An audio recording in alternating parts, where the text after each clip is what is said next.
Welcome to M&A Diaries. On this episode, I talk to Freddie Bellhouse, founder of Ford House, the financial backers behind Wilson Partners' recent growth trajectory.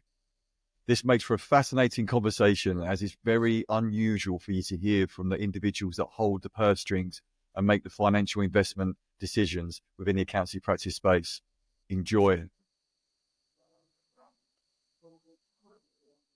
Good afternoon, Freddie. Great to have you with us. Thank you for joining. How are you? Hi, James. Yeah, I'm really well, thanks. Thanks for having me. Fantastic. Also, we're just off camera, just discussing with the day before the budget as a timestamp for everyone listening. It's been a pretty crazy day. I think everyone deadline day, everyone's calling it. Yeah, we even struggled at one point to get a lawyer in the last month because they were all so busy. So Yeah. it's going to be pretty crazy. I've taken the day off tomorrow. Look, it'd be great for the people that are listening just to understand a little bit about yourself. So if you wouldn't mind giving a bit of background on yourself and Ford House, that'll be great. Yeah, so I started life as a lawyer. My business partner, who I founded Ford House with, was a management consultant, and we started in our very late 20s to look to buy, at the time, very small businesses to grow and ultimately to sell. And we started with a very small telephone answering business, which we still own today. That was 4 people, very small. We ended up running it and had some interesting times for a few years. And eventually sort of employed management and raised some more money and bought some other competitors, and it grew and exists today. And off the back of that, we sort of raised more formalized funds to look to really carry on in the roll-up space. So bringing together lots of businesses within a sector to create a larger competitor to ultimately realize some value in alongside the people who run it. And the last few years really have been dominated by 2 primary investments. The first being an IT business called Zen Zero, which we invested alongside the owner and grew that over a few years and ultimately sold to Macquarie. And then really the biggest one is Wilson, which I guess is why we're speaking today. A great team of guys, Alan, Adam, Chris, and the rest of the management team, 7 of them, who were running a fantastic but smaller business in Maidenhead, growing super fast. And we sort of joined up with them, invested some money into them, and really we've gone from strength to strength. Really nothing to do with us, rather than just sort of continuing to do what they do. But really our reason for being is to find the smaller businesses that people would usually consider, or mid-market investors would usually consider to be bolt-ons or smaller acquisitions for their bigger platforms, and actually find ones that really have a management team and an operation that is deserving of being a platform themselves. And then taking it on into the mid-market where the bigger guys will be interested in them. And we've so far managed to do that. I guess the only other thing I would add is that we're sort of longer term investors. We're not incentivized by IRR or time-based returns. Really, we're just in it to grow value over the period we think is most appropriate alongside management and the other investors. So it allows us to take a bit of a different view, whether it's 2 years or 20 years. We'll sort of do what's right for everybody.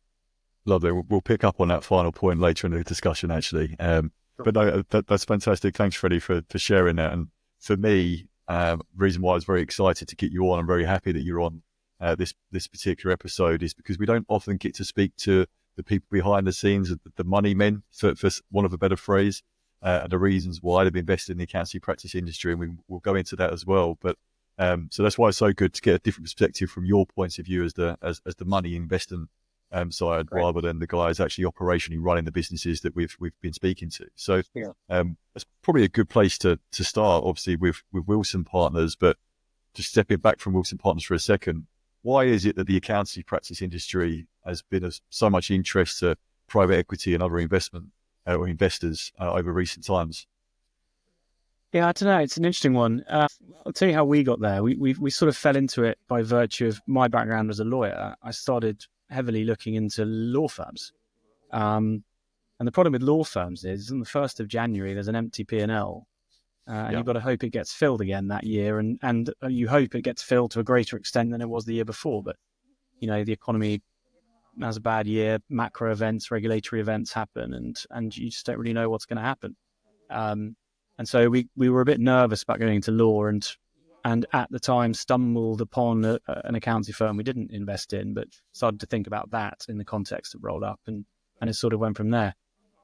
Ultimately, I think what worried people in the past was, they are just people businesses ultimately. They are only as good as their people. And often the relationship between the client and the firm was with a very specific person. And that sort of justifies why they were previously run as partnerships. You had sort of siloed P&Ls underneath a partner, and the partner was responsible. And so key man risk was significant, where a partner could disappear and the firm had no real intrinsic value by virtue of the partners owning the relationships and them being able to disappear and start their own firm and take all their clients. And sort of tied into that, the early 2000s saw sort of some pretty disastrous attempts at roll-up. Where we got comfortable in the first place was with Wilson was actually around the fact it was already a corporate. And then once you get comfortable with the key man risk, you then start to look at the fundamentals of accounting, which are really, really attractive. If the business is run right, then it's growing well. It's a primarily recurring revenue business. Usually has that sort of project advisory style revenue on top, which is usually 20, 30%, which mimics a lot of other sectors that private equity is very interested in. IT MSP being a great example, 70, 80% recurring, 20, 30% projects work, which is much higher margin, but can turn off and on over time. And actually accounting mimics that well. And so if you can get the structuring right around everybody having skin in the game and the ownership, corporate structure and all the rest of it, it is, I think, just about the most attractive sector you can be in. Remembering, of course, that it's hugely fragmented. So there's a lot of acquisition opportunity. There's a lot of opportunity to roll up. It comes with all the usual roll-up risks, particularly around people. You've got to have good culture, really solid integration, and these things, as we know, live or die by the ability of the platform business to integrate its acquired businesses, both culturally and operationally. And we know that some succeed at that and some don't. But outside of that, I would say it's the most attractive sector we've ever been in, I would say. Interesting to hear, and you're right. Obviously, we see it now, the different nuances of the different platforms. I think we're up to 26 platforms in the UK at the moment, and I know there's another to be announced in the next month as well. And we'll come on to it a bit later. Obviously, then you've got the ones that have invested for a few years now. We're coming up to that first cycle. They're now out in the market, courting. But no, it is interesting to see the differences between the legal side and the accountancy practice side. Certainly, for us, we see the legal side just starting to pick up now. Multiples are not as high as they are in accountancy for the very reason that you said, that where they haven't got that GRF or that recurring revenue coming in. So it'll be interesting to see how that evolves over time. Yeah, it feels inevitable. Succession issues, same story. The sort of baby boomers coming to retirement or beyond retirement in some cases. Next generation, do they want to partake? Do they not? It's interesting. As I say, it seems inevitable based on conversations I've had. There are potentially some quite big firms that are about to do deals, law firms. Yeah. And I'd be very interested in it, but we've sort of got our hands full at the moment. Yeah, absolutely. So moving on to Wilson, so you talked about the accountancy practice industry as a whole, but I imagine that you've spoke to many accountancy practices before investing in Wilson and such. But so what was it specifically about Wilson Partners that interested Fordhouse and made you actually make that jump to make the investment? There are two things. I'll talk about what they don't do, which I think is why they're attractive. But the two things they do, which are just obvious to us every day and were obvious from the moment we met them, was they were running the firm like a business as a whole. Like the entity itself was the business, not a collection of individuals running sort of their own P&Ls, which is the traditional model. And ultimately they thought about investment in a way, their own investment in a way that traditional partnerships can't. There is a cash in, less costs, and the rest is distributed out to individual partners who are trying to, usually through a partnership, an LLP. And when you're in a corporate structure, you start to think a bit longer term. What software can we use? What external suppliers can we use? What can we do to ensure that the business grows rather than just worry about the distribution of net cash constantly? So they weren't siloed. They've always had like a one firm rule, where people didn't make decisions or take clients for their own benefit. There is no upside in Wilson to hogging a client and doing all the work yourself. There's no financial upside to it. The better the firm does, the better everybody does through their ownership of the firm rather than their own distributions of cash. They've always had that. It made us a bit nervous because we thought, what about the superstar guys who want to go and do this, that, and the other? But actually, as long as everybody's a superstar, it doesn't really matter. And as long as everybody believes that everyone else is chipping in, it works really well. And people are most concerned with the creation of shareholder value because everybody's a shareholder. But I think, meeting Alan and Adam the first time, they were immediate with the numbers. They could tell you size of wallet, per client numbers, growth, employee NPS, which is the highest we've ever seen in any business we've talked to. So they got the culture thing nailed.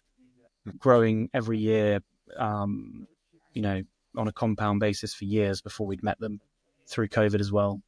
And they continue to do that since we invested. All the fundamentals are there that showed it was a well-run business with a bright future.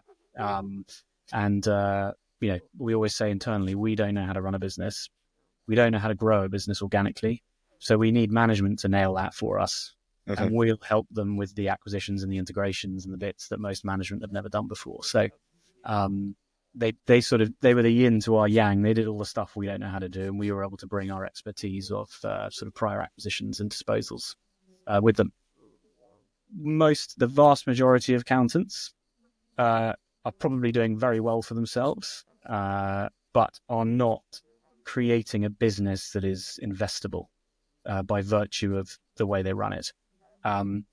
That's not to say they couldn't if they wanted to. It's not too late to do it. But in many cases, we come across firms that are doing perfectly well for themselves and cash flowing, really nice sums of money, but actually are very, very difficult to acquire by virtue of the way they do it and their expectations on continuing cash flow, etc. They are income thinkers, not capital thinkers, I would say. Yeah, absolutely.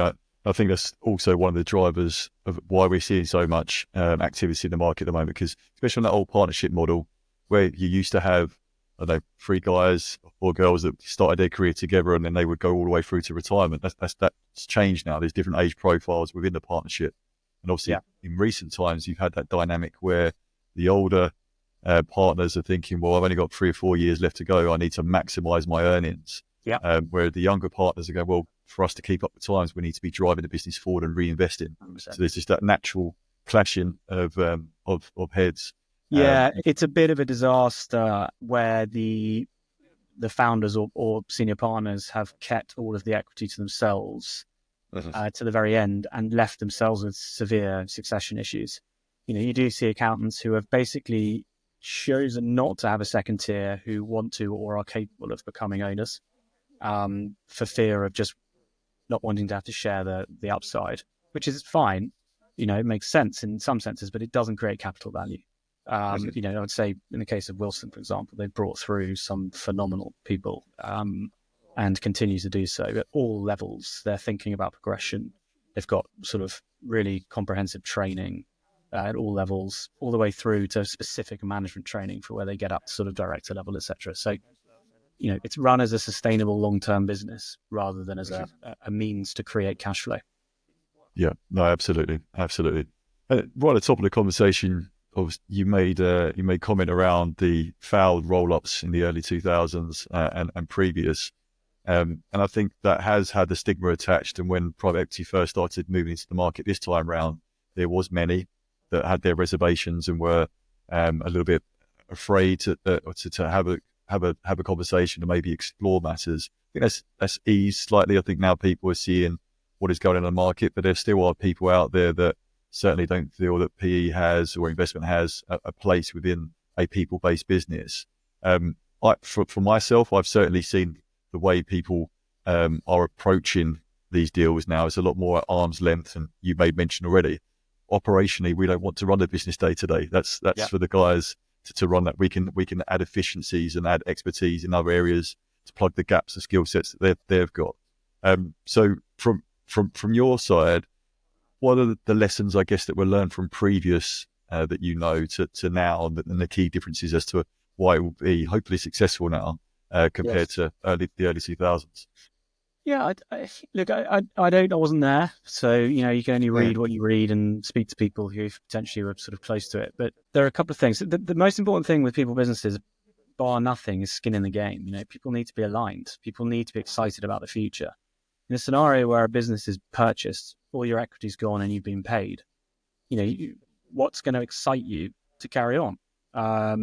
And so, that was our biggest fear going into this. How do you create incentive to want to be part of the team and part of this, the cool thing that's continuing? My understanding is that, well, there were a couple of failures that were around cash flow, particularly around really large insolvency practices. And therefore cash flow was, tough, potentially over levered, everything unwound. And there were other scenarios where people just left. They sold their businesses. Often, initially, my understanding was some of these businesses weren't necessarily the recurring parts of the business. They were sort of finance businesses and the like, where it was sort of more repeating, far more key man reliant, and so on and so forth. And then, part of that is the equity or the cash flow skin in the game. It's worth it for me to be here because this thing's growing and it's going to be worth more. The other bit is sort of the integration piece. Is it a great place to work? Has the business that's been purchased become part of the whole in a real way, rather than just sort of slapping a brand on it, and therefore they feel part of the growth. And then I would say, just from a legal perspective, the sort of structuring of the deals, a lot of these early 2000s efforts were listed. In this case, in private equity, the equity is structured in a way that means everybody's sort of dependent on everyone else, and they kind of have to drive forward together as one, or it doesn't really work. And as a result, sort of terms of rolled equity are often a bit stricter around sort of just running off and taking all your money with you Yeah. and disappearing. And so there's a bit of sort of carrot, a bit of stick, I guess. But the stick is the stick that we all have. There's a stick sort of behind my back as well. If I were to run off and do something else, I would suffer probably more than anyone else. So it's a combination of that. There's probably learnings from an additional 20 years of buying people-led businesses, or primarily people businesses. For example, in the early to later first decade of the 2000s, a lot of recruitment roll-ups happened, which are similar. They require that sort of planning around key man risk, and I think people have got more comfortable with it. And then you've obviously got the sort of the more macro idea of, actually, there's a lot of businesses here that need to sell. There's a sort of big tidal wave of businesses that are coming to market or have to come to market or otherwise shut down because there's no succession. Well, it's the perfect storm right now, isn't it? With so many of the dynamics coming to play. Yeah, I'd be interested to hear your thoughts, though, James, in terms of what you think's different. I'm sort of guessing, really. Yeah, no, I mean, for me, I think, as we just said, the timing of everything here, I think there's so many dynamics at play that it makes sense, and the private equity or investment coming into the market is addressing a lot of those issues and problems. Yeah. I'm very interested to see how the first few coming to market play out. Certainly, I think a lot of people, there's Evelyn Partners, and I think Cooper Parry's mentioned in the press last week in the Times, that all eyes will be on that first flip, and I think everyone that has invested, including yourselves, is probably fingers crossed. Let's hope it goes well. So the rest of the market then plays out as it should. It has been interesting to see the change in tax. I think integrations are very key, very, very key element. I think previously where a lot of fallout happened, especially with people leaving, was where they were all crammed together on the same branding above the door, but you had maybe a pub specialist in the northeast and a high-end, high net worth accountants in London somewhere, all under the same brand, being forced, and they've all got different cultures, different 100%. Clients, different needs, different geographical locations, and I think a lot of people have learned from that now. Yeah, that's a really good point. A sort of cohesive acquisition strategy where you're bringing like-minded people together. Yes, buying any old thing just because it cash flows is a disaster, for sure. Yeah, because also if you step back, you're essentially just acquiring those old partnership firms, as you mentioned before, where you've got businesses within businesses, and that's what those roll-ups were doing for a while. And there's one particular platform that did go along that way a few years back, and they're reversing. They're looking to integrate a lot more because I think they realised that all the different cultures and different dynamics are not going to work under one roof. Yeah, I feel like there's two. What do I know? Ultimately, this is really nascent. My feeling is that there are two integration techniques that probably work. One is that you're very clear from day one that they are still running fully independently, despite becoming part of a larger group, and are tasked with and incentivized by the success of their business, their single business, which they may still own a large minority of. And if it's clear and that's the deal and that's how it works and that's what people choose, and it seems to me some people choose that route, some people choose the other, then I think that's fine. Our route is the other end of the spectrum, which is we want to create a single cohesive business, not just branding on the door, but everything. And then you also then have firms which I think are some of the roll-ups which are at risk of pretending to do the latter, and that are going to provide all of the sort of infrastructure, or saying they're going to provide all of the infrastructure and do the real integration work, and then not potentially doing it. And so not empowering them on the one side to run their independent firm, nor giving them what they need to be part of the group on a properly integrated basis. So you end up with this messy middle where people don't really know where they sit. My fear is that's probably what's happening a little bit, and that may end up being a bit of a problem in the future. Yeah, very well articulated. And yeah, that's exactly what I see. There are still some platforms out there that have found that halfway house, and actually I think they potentially will struggle. There's one particular platform, as I made mention to, that previously, that have seen that and now reversing and trying to integrate. Obviously, the problem there is that the horse is already bolted, so to speak, and you're now trying to put everything back and get it back in place, which will be a hard task. But we'll see from there. And one of those particular dynamics that play hugely at the moment is around technology and AI and the role that that's playing within accountancy practice. I know of many larger independent firms that were staunchly independent for so long and not really interested in having any conversations with PE-backed platforms of any kind. There has been a bit of FOMO in the last few months, I think, where one by one they're looking around and their peers are selling out or joining forces and merging. And technology and AI seems to be right on the top of the agenda for them, where they have this perception that private equity-backed platforms or invested platforms have got this bulk of cash that will be reinvested into technology to help them drive forward, so they're not going to be left behind in that particular race or development. Some people might think that's counterintuitive to what private equity will be looking for, especially in the short term, again on their period of time. Do they really want to be spending their profits and their investment on the technology side rather than reaping the rewards of their investment over the next few years? So it'd be interesting to get your take as an investor into the accountancy practice market, where you stand on that. Yeah, so I think the first thing is, I think you can. There's no question in my mind that you can succeed as an independent going forward. I don't think there's this rush. It's all over unless you sell. I think for the foreseeable future, there are going to be some fantastic independent businesses doing really well and growing well. I don't doubt for a minute that will continue. I do think, though, that scale just in and of itself ultimately gives you a bit more freedom to invest in things, and in things that improve. Sort of the metric we use is minutes saved per hour per accountant, by virtue of some productivity enhancing software or system. And we can see that, the most scaled accountancy businesses in the country are the big four, and they are consistently rolling out technological improvements over time, some of which are good, some of which are bad, because whilst in absolute numbers it costs a lot of money to implement relative to the partner's earnings or the revenue as a whole, it's not very much. So there's a scale advantage. There is then also potentially the advantage of not solving for cash flow, or at least not solving for distribution. The PE wants to maximize cash flow like anyone else, but it doesn't distribute it out to shareholders. It keeps it for reinvestment.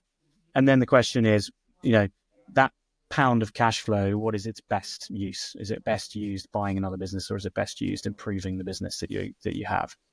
In my mind, well, there's two ways of looking at it. The beauty of private equity is that you are selling a cash flow number to a buyer who's willing to pay a multiple of it, as you know, and that number is created in a number of different ways, but at scale, it's created usually on a run rate basis, which is inclusive or in many cases exclusive of capital investment, or in things that are haven't yet yielded the expected return on cash flow, but nonetheless were important investments that needed to be made. So there is a sort of a clever way some private equity might look at this, which is to say, well, this can really help improve our business. We want to do it. We're able to do it because we're not having to distribute the cash. But equally, it doesn't necessarily have to be that destructive to our overall value, even if it doesn't work. Particularly if it's in a year, 3 years before you sell, you invest. There's the famous hockey stick in private equity. We always see EBITDA drop, on a like-for-like basis, primarily because people are investing in new people or new technology, and then it comes back up as these things take effect. So you will find, as always with these things, people who are genuinely doing it and seeking to improve productivity, because improved productivity is seriously valuable. And by the way, being able to sell yourself as a tech-enabled accountancy firm is seriously valuable. But as a result of those things being valuable, you also find people who are claiming to have done it who haven't really done it. So, there's a lot of chat. You've got to take it all with a pinch of salt. The only other thing I would say is we've done a lot of research into AI and accounting. We spent weeks and weeks. We've written a paper on it recently. We can currently see no material use of AI in accounting at all in the UK. And not many people I've spoken to are able to articulate anything that is immediately useful or will in the short term be useful. I think it's inevitable that it will be incredibly useful and will take over in some sense, particularly on the automatable bits, compliance, etc. And maybe it'll happen, there'll be a cliff edge at some point where a bit of technology comes out which really does change the game. But so far that has not happened. And so for us, we're thinking more about being AI ready on the platform management software, and then having sort of bottom up automation. So not AI, but actually automation that can be done, in service lines. I think anyone who tells you that they've sort of AI-fied their practice probably isn't quite telling you the truth. Well, and that's why I think some people listening to this right now will hear that statement you just made and be like, "What?" But no, I think in true AI terms, I think you're exactly right. We're not there yet. I know there's lots being worked on in the background, but yeah, a lot of it is just basic automation, right? At this point in time. The thing to note there, if a scaled business is able to shave 10 minutes an hour per accountant off their previous or their competitors, they're going to have a huge competitive advantage. And that is available to every accountancy practice out there now, depending on the work you're prepared to do to put it into play. So there's everything to play for on technology. It just may not be the sort of fabled AI yet, albeit I'm sure that will come at some point.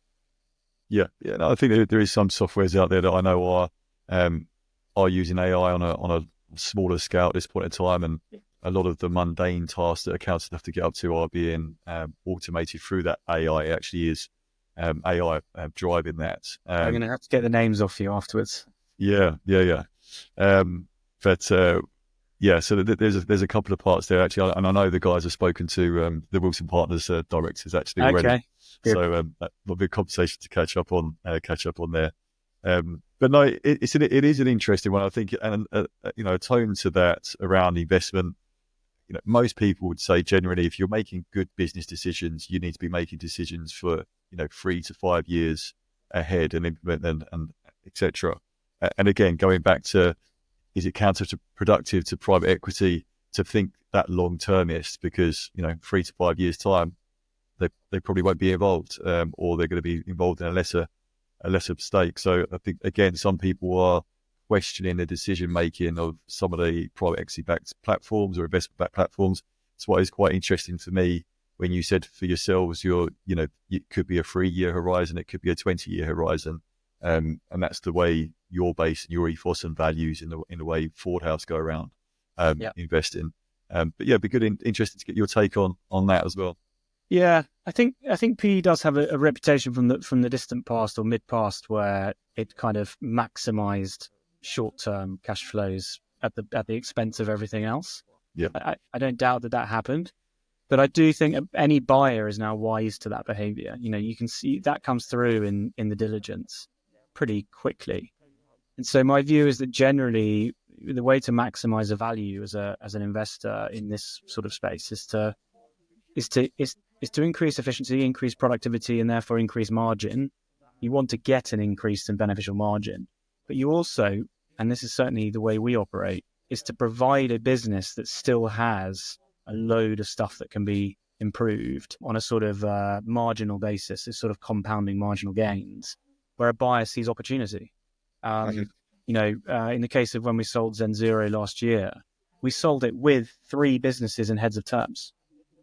And so we could have bought those and sold it and taken the arbitrage. But actually, we want to deliver a business that's just seriously attractive to a buyer.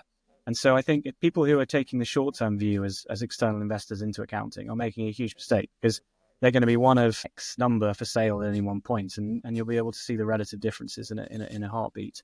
And so what would I say? The only other thing I would say is private equity or external investment on a 5-year cycle comes and goes, but the management doesn't or shouldn't. And accordingly, what Alan and Adam and Chris and team have planned is a journey that exists far longer than Ford House. They've got grand plans that go on for 15 or 20 years, which will happen, notwithstanding our backing it or being involved with it. The next guys or girls will come in probably with a much bigger checkbook than us and be able to help them to carry on with their plans. I don't think any buyer really wants to buy a business that is only as good as its current backer, because then it's not a very worthwhile proposition. And that's where it's going to be so important and imperative for the management teams to make sure that they are aligning themselves with the right backers. Obviously, for the Wilson Partners management team, they found yourselves, and then that next step, that next handing over, whenever that may well be, to the next investors coming in, that's going to be an important decision for them to carry on the good work that they've done so far today.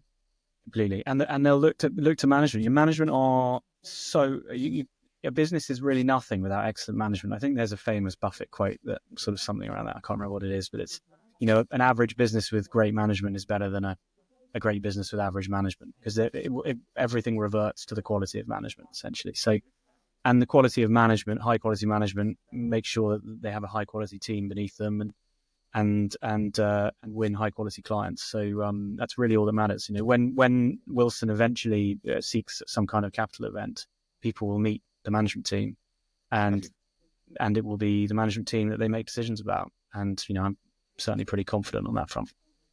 Yeah. And can you see with some of the private equity involved in the market at this point in time that when their capital event comes, they won't necessarily fully evacuate the journey? They may well sell out and then carry on for the next cycle? Yeah, well, I guess it depends on their fund dynamics, right? So some of them want to exit closed funds. A lot of them are struggling with exits in other sort of domains at the moment. So I guess the more money they can return to investors, the better. That's probably on the larger side. Mm-hmm.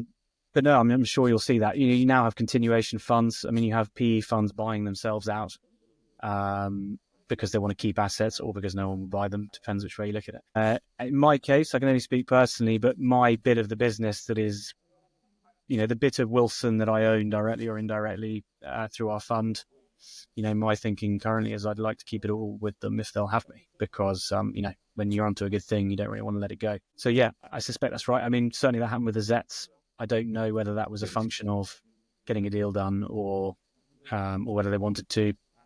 Each way could be either. But certainly we've seen it before, and I'm sure we'll see it again. Yeah. And I mean, as we said a little while ago as well, it's very exciting times at the moment because we know there are that first wave of cycles and transactions that are quite far down the line on some I've heard through the grapevine, and others that are just starting that journey. I know there's been plenty of appointments from some of the corporate finance houses around the UK, and some that have approached us as well. So, I mean, obviously, it'll be interesting to see how the first one goes, and everyone will be looking at that. But how many cycles do you foresee that there could be possible in the private equity space for the marketing, for the accountancy practice sector? I don't know. Certainly, we're seeing the same thing as you. I've had a few chats with corporate finance. I think my understanding is that the GT buyer has been chosen, for example. That's all moving on, and perhaps on a couple of others as well. How many cycles? I think we're seeing the first one now, really. I mean, I know Zets went a couple of years ago, but we're starting to see that sort of next wave of consolidators go to market. I suspect there'll be more than there are currently within the next year. Hmm. It's a huge sector. I mean, there aren't many bigger sectors than accounting, and uh, there's a long way to go. If you look at wealth management, MSP, various other sectors that have been through this roll-up process, it may be that there's a sort of peak of action, sort of activity in 5 years' time or whatever it is. But I do suspect that there will continue to be roll-ups going on. I mean, for every roll-up, there's another business that's just starting, or a very small business that's got big enough to be interesting. And every year there'll be more and more of those as well. But And and there will be individuals that are not happy in their new environment, and they spurn out, and the cycle then goes back round, right? exactly, it's not going to end. And if you think about the realities of professional services, there was a sort of wave in the 80s, and then lastly, I don't know if it was 90s or 2000s, where certain professional services listed themselves. So they went from partnerships to corporates. Banking is a good example of that.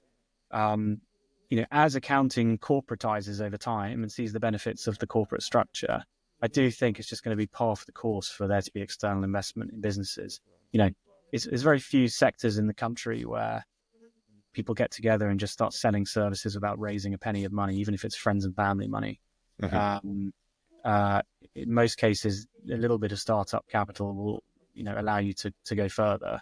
And I think that's what's going to happen in accounting. It's going to be entirely normal for people to start an accounting practice with some external investment, um, rather than it being weird, which it was 3 or 4 years Yeah, ago. I certainly think you probably see some of the large American firms as well.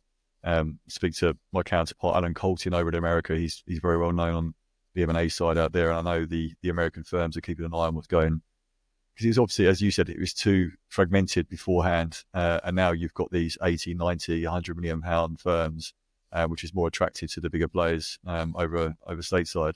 So it'll be interesting to see when they start coming to the shores. Which, would it be cycle one? Would it be cycle two? We'll see from there. And Yeah, then it'll be interesting to see the posturing between the different platforms. Is it going to be a crab to the bucket scenario where one will buy the other, and then we'll yeah, end up that's with, definitely going to happen.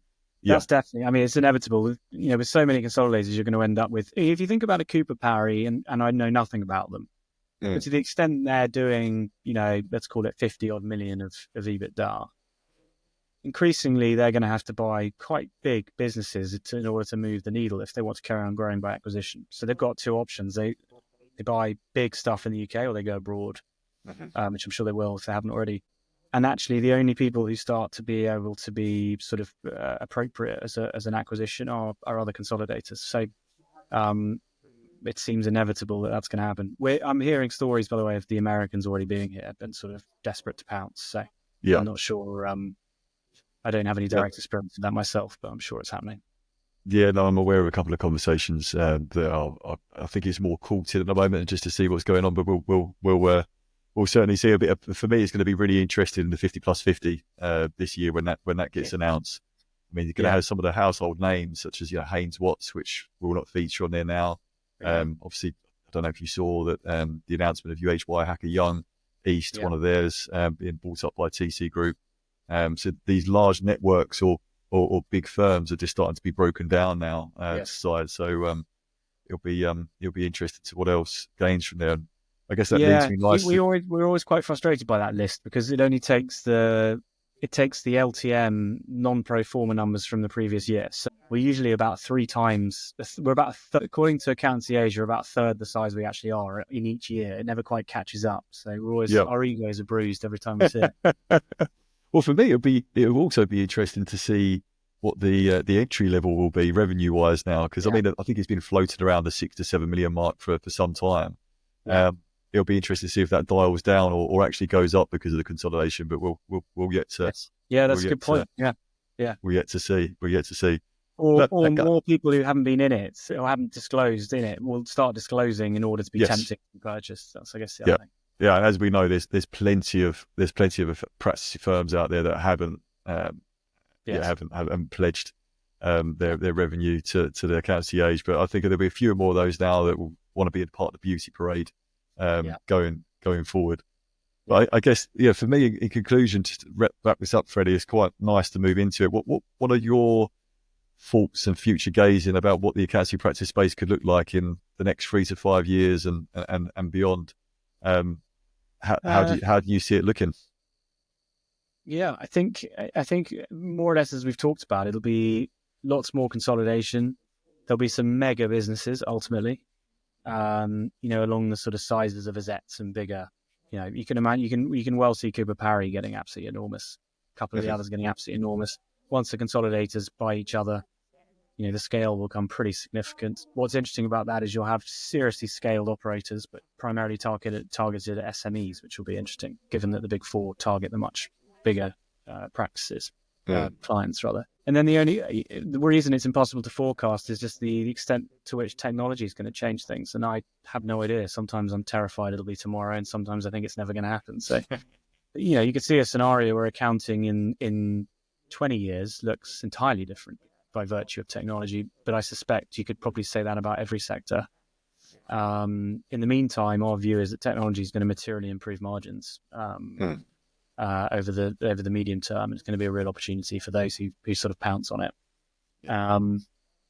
You could, if I look at, my background in law, the American firms came to dominate big law by virtue of paying staff more, essentially, was really what it was. And you could see a scenario where the Americans start to buy up UK firms, rebrand, and start to sort of take that route. That could happen. Don't know. It's exciting. Yep. It's exciting to see what will happen. What's your view, James?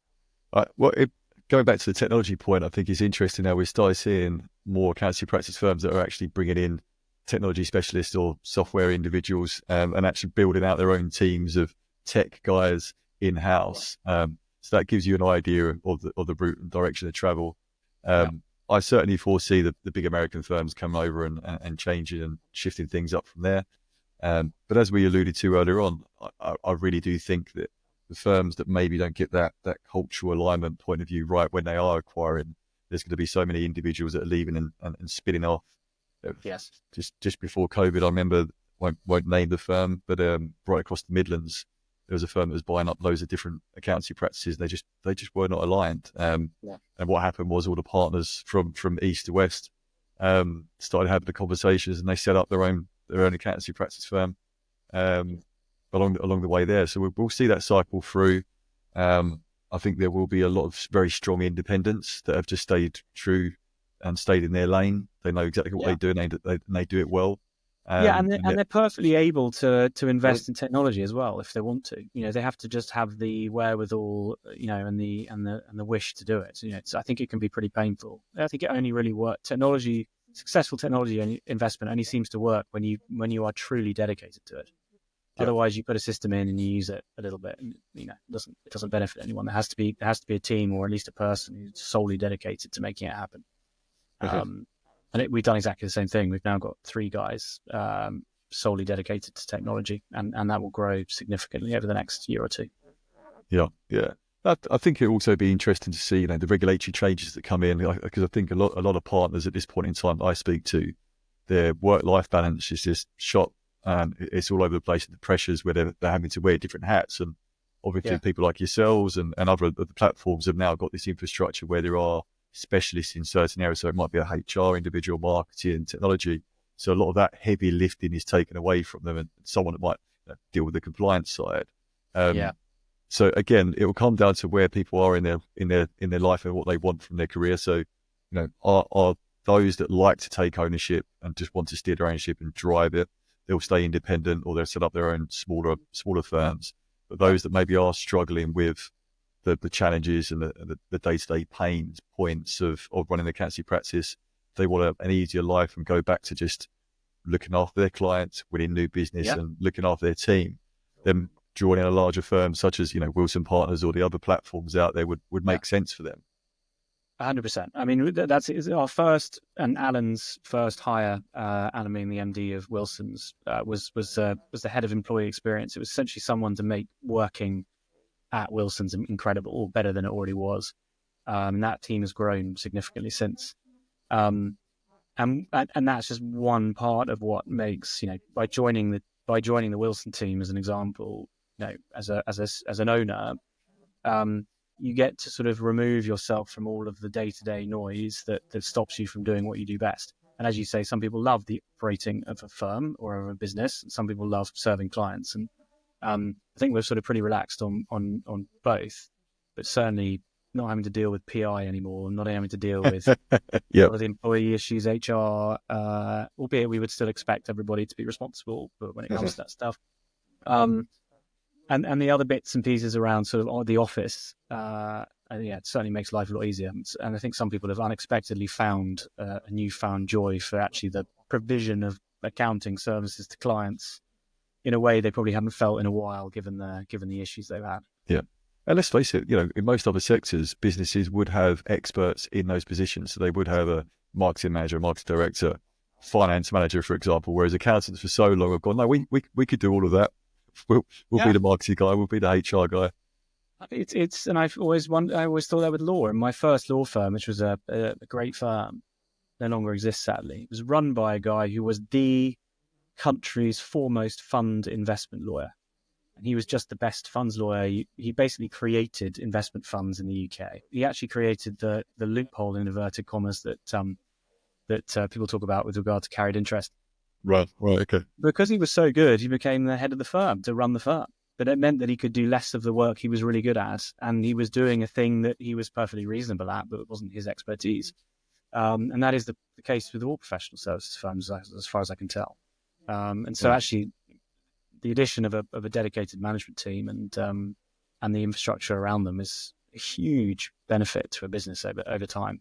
Yeah. Well, as you said, the law firms now, there's more and more ABSs popping up all over the country as well now. So they're eventually moving over to that corporate structure. But I mean, what a time to be involved in the accountancy practice space, though. It's ever changing, rapidly evolving. And the next few months, accounting could be exciting, huh? Yeah, I know, exactly. But for me, the next couple of years is going to be really, really interesting to see how this all develops and falls out. Yeah, no, agreed. We fell into it. I wish I could tell you I foresaw it all, but actually the fundamentals are fantastic. Regardless, if the valuation's halved overnight, ultimately, if you've been building a nice business, it will cash flow beautifully and be a great investment regardless of its capital value. So we're just super excited to be in a business that's running really well and with a great bunch of people. To be honest, it's nice to like the people you work with. Yeah, no, absolutely. Well, look, I thank you for coming on today. You're so articulate the way you speak, and your insights are fantastic as well. And I'd be very interested in listening for everyone that does tune in when this episode goes live. I wish you, Ford House, all the best, as well as the Wilson Partners guys, and catch up soon, Freddie. Yeah, no, I appreciate it, James, and thanks for all the leads. Great to be working with you guys. Thank you very much. Cheers, James. Take care.